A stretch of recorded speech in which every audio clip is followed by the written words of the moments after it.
بسم اللہ الرحمن الرحیم۔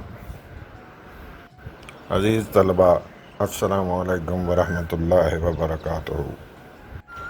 امید کرتا ہوں کہ آپ سب اللہ تعالیٰ کے فضل و کرم سے بخیریت ہوں گے۔ ذات واجب آپ کو امراض و آفات سے محفوظ رکھے، آمین۔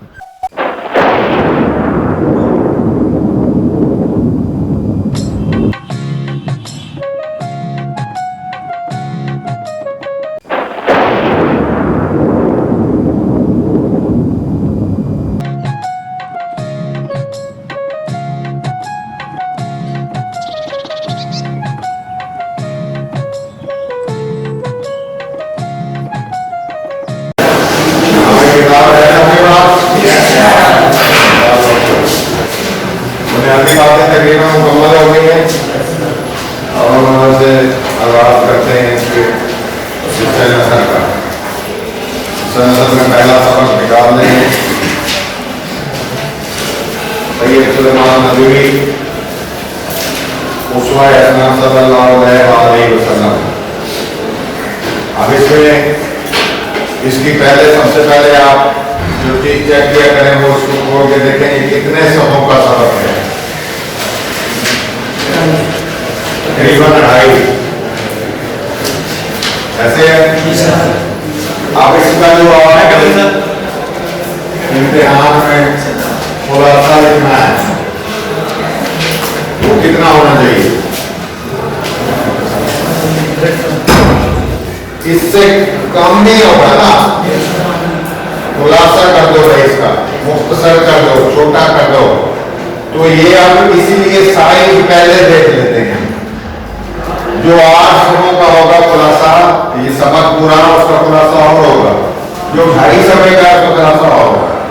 اب اس کو آپ نے شارٹ کر کے 1.25 صفحے میں، ویسے 1/3 ہوتا ہے یہ پوریا، 1/3 جتنے ہیں اس کا 3 کرنے کو بیٹھا کتنے، اس لیے اس میں مارجن ہوتا ہے، نیٹ نہیں پڑھ رہے ہیں، ریٹیشن میں مارجن ہوتا ہے اور سبق میں بھی مارجن ہوتا ہے۔ بعض اوقات مصنف لکھنے والا ایسے ایجاز اور اختصار سے لکھتا ہے کہ اس کو کھولنے میں زیادہ ٹائم لگتا ہے، زیادہ ہمیں الفاظ چاہیے ہوتے ہیں، وہاں ہمیں 2.5 والے کا 1.5 تک بھی جا سکتا ہے، اس سے اوپر بھی جائے گا۔ سبق پہ فرق بھی ہوتا ہے، تو 1.25 صفحہ، 1 صفحہ، 2.5 صفحہ اس کے درمیان رہے خلاصہ۔ اگر خلاصہ ہو جاتا ہے 3 صفحے کا، وہ خلاصہ تو رہا ہی نہیں، لہٰذا 0، کوئی نمبر نہیں ملے گا۔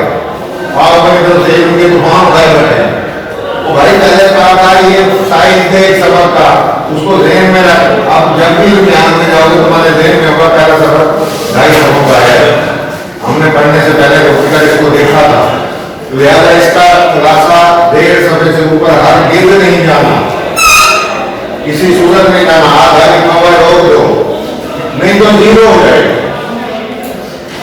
سوالات کی نوعیت ایسی ہے، اسٹوڈنٹ اگر سے کوئی یہ نوعیت سمجھ لے تو وہ گیس لگا کے بھی 50 نمبر دے سکتا ہے۔ اتنے ذہانت ہو کہ اتنے کا سبق تھا اور میں نے کتنے کا پڑھا، اور اس کا خلاصہ مختصر آئے گا۔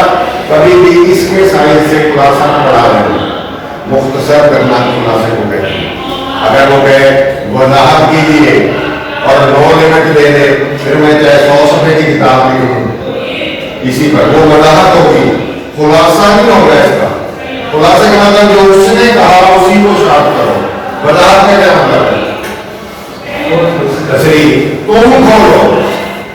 اب میرے لیے تو کوئی منٹ نہیں ہے، میں جیسا مرضی کروں اس کو۔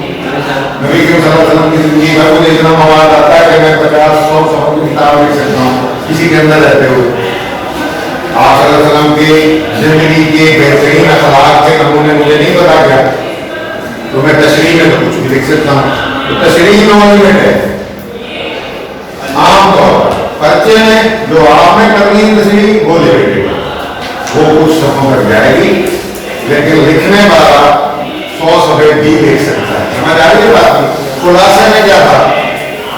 اس کا الٹ تھا، اس کو چھوٹا رکھنا ہے، چاہے لکھنے والے 200 آتے ہیں، یہاں نہیں لکھے گا، جیسے ہی وہ 2 سے اوپر بڑا ختم کیا جاتا ہے 0۔ یہ بلندر کہتے ہیں اس کو، بگ مسٹیک، بڑی غلطی نہیں کرنی،